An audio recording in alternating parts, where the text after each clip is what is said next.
Hello, my name is Tatiana Isa. I live in San Francisco, and I'm the founder of a company. It's a startup that we launched in San Francisco, targeting a two-sided market, specifically, the Indian and American markets, with a focus on the Silicon Valley market. Awesome. Tanya, an immigrant from Ukraine, has created a very interesting business targeting immigrants. However, it's not focused on Ukrainian or any Russian-speaking immigrants, but rather on Indian migrants, specifically, high-tech professionals. Not just entry-level or middle-level professionals, but those with advanced expertise. We work with super senior software engineers, either in machine learning or data science. These are individuals from South Asia who feel comfortable and financially well off in their home countries. To give you an idea, in India, they earn between $100,000 to $180,000 annually. That's the average salary range, and they often hit a ceiling there. They are seeking growth, and, more importantly, every individual or family desires further development, better education, and an improved quality of life for their children. They understand that coming to America is the path to achieving these goals. In fact, using the words of others, the golden dream for any Indian is to move to America. Am I correct in understanding that your company brings them to the USA, arranges employment with a significantly higher salary, and takes a small percentage of that salary?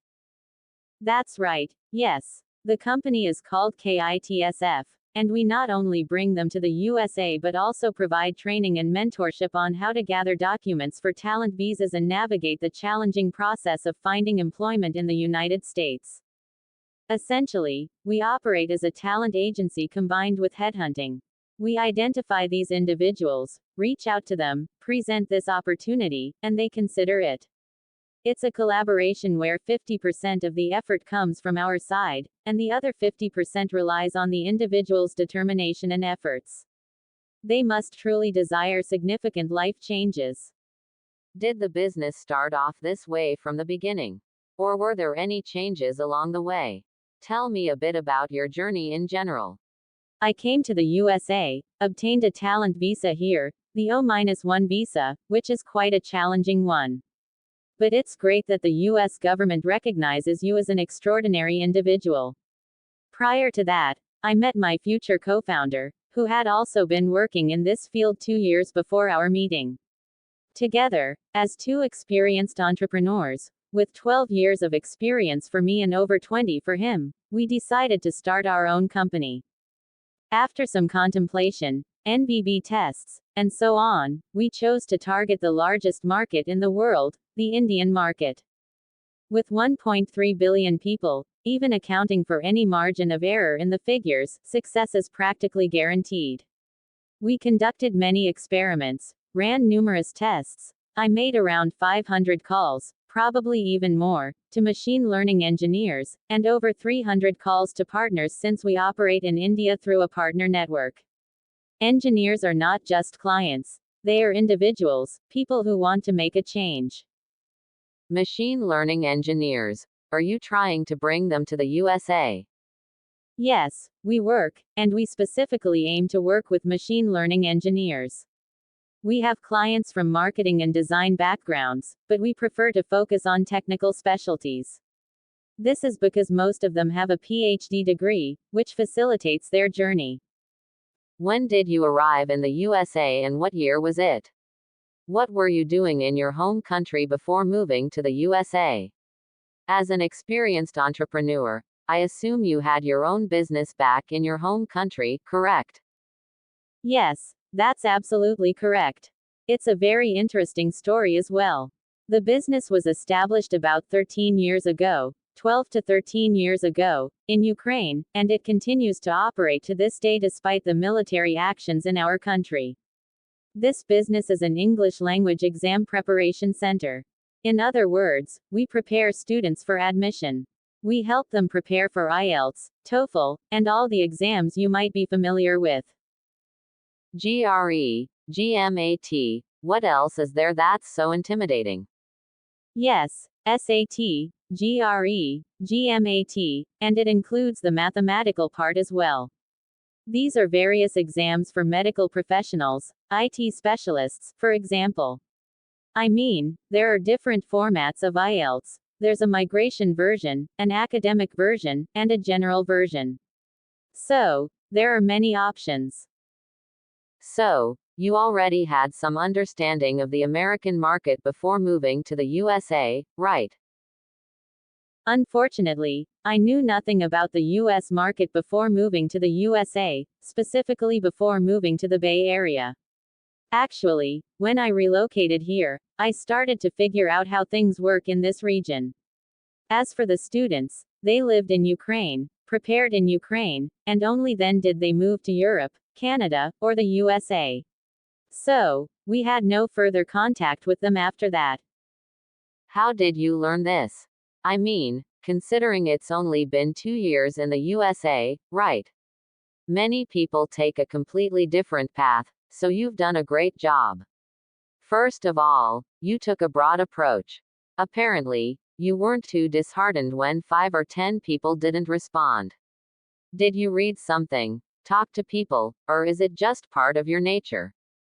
Thank you very much for the question. To be honest, I have a fantastic co-founder with a very rich professional background.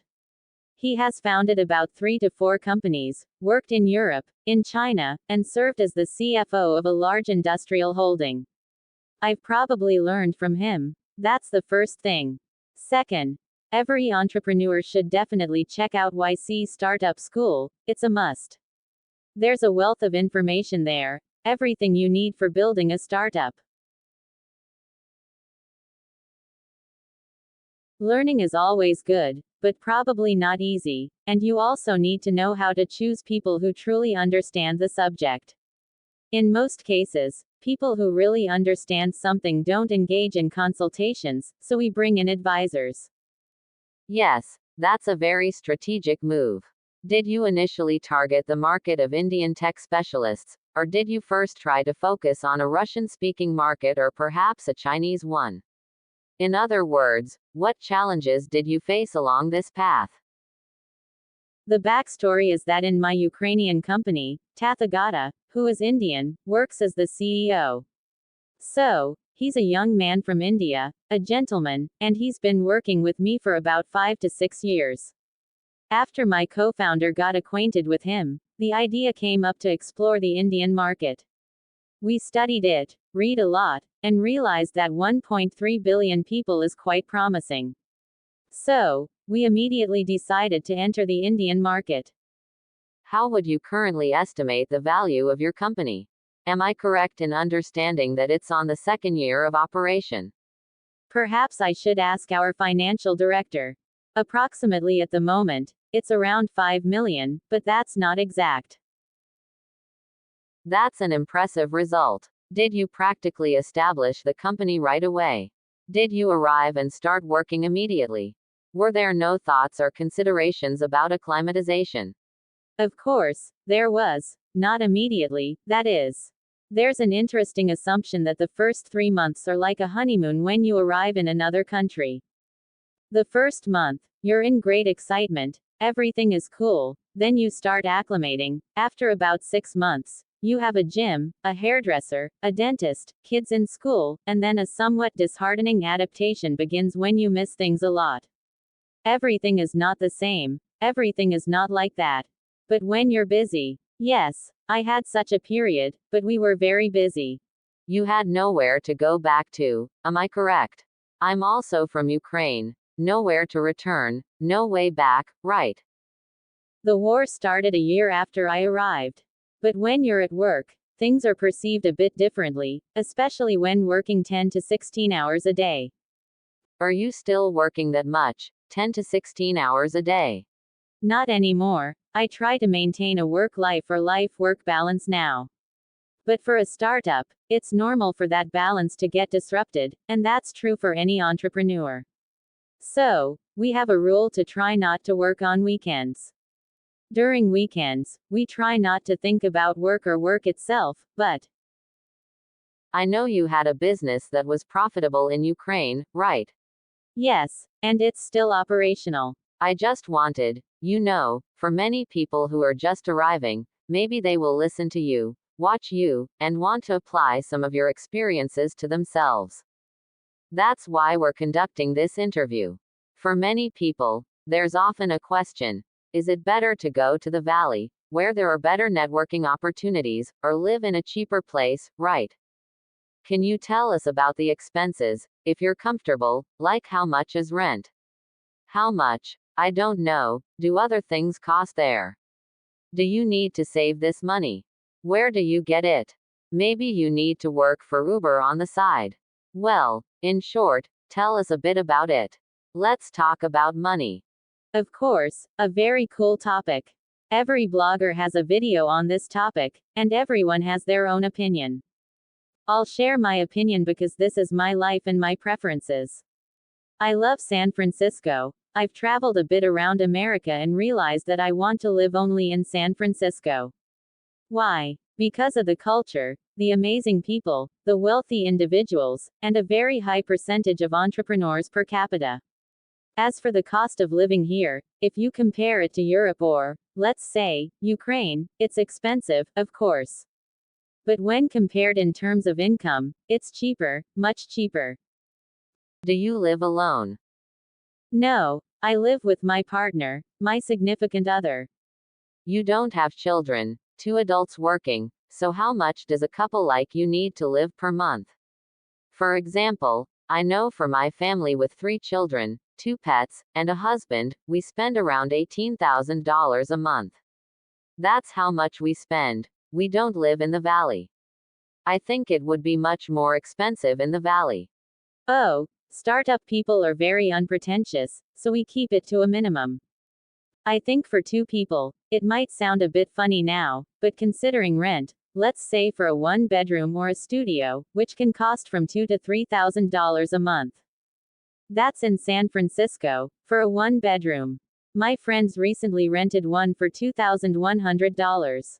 For food, it might cost between $500 to $1,000 per person, or for a couple. Then there's the car, $300 to $1,000, depending on preferences. I think the minimum wage here in the US, I believe it's $19 per hour, and it's sufficient. It really is sufficient if you live very modestly, and you can still go to restaurants on weekends, go to the gym, and have a cool car. So, you need $5,000 per month. Less. You can make do with less. The minimum here is $3,500, so for a couple, it's enough. If you don't have a cleaner, a babysitter, daycare, and so on. How many employees do you have now?